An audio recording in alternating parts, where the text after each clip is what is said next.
Hello everyone, this is your friendly English teacher Stacy Hoffer. I'm just going to do a quick recap of the critical thinking and problem solving sections in D2L.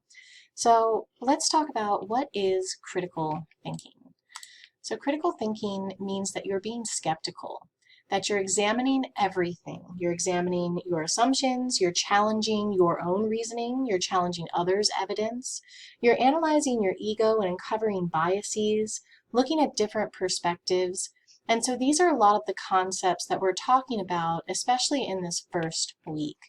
So how does this relate to what we're going to be writing?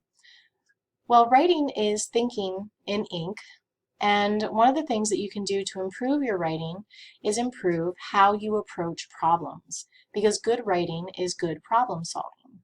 So a lot of times with critical thinking and writing, it's all about logic and thinking about how you do certain things. For instance, writing processes, reading processes. The more you think about how you approach a reading or a writing situation, the better off you're going to be. So let's apply some logical thinking. Some of the questions that you can ask yourself about a certain situation, idea, or scenario is what is happening? So what is the actual problem? Are you actually addressing what is the root of the issue? Are you gathering all of the basic information? Are you completing all of the observations? And then why is that relevant? What is it important to? What is it important for? Is it significant? Do you agree? Do you disagree with certain aspects of this problem? What are you missing? What don't you see? Is there anything important that you might have left out? So this really involves taking a step back and, like a good critical thinker, uncovering your own biases. What are the things that you expect to see? What are the things that you would not expect to see? And how are those two things relevant to solving the problem? Then you have to ask yourself where the information came from. How do you know anything about this problem? How do you know the evidence?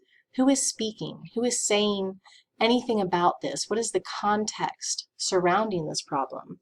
And then what else? What other ideas exist? Are there other possibilities? So as you can see, this is a really broad topic.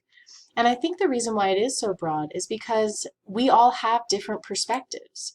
One of the characteristics of critical thinking is looking for different perspectives. So not just assuming that your own subjective viewpoint, your own experience is the baseline.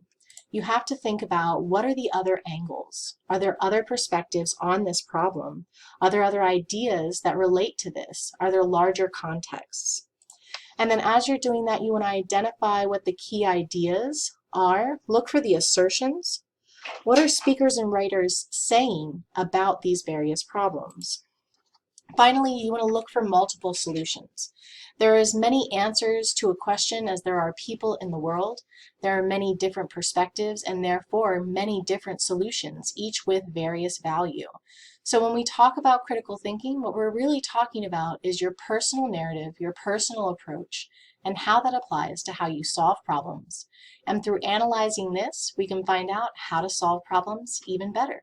If you have more questions about any of these topics, please see the information in D2L or make a meeting with me. Talk to you soon. Bye.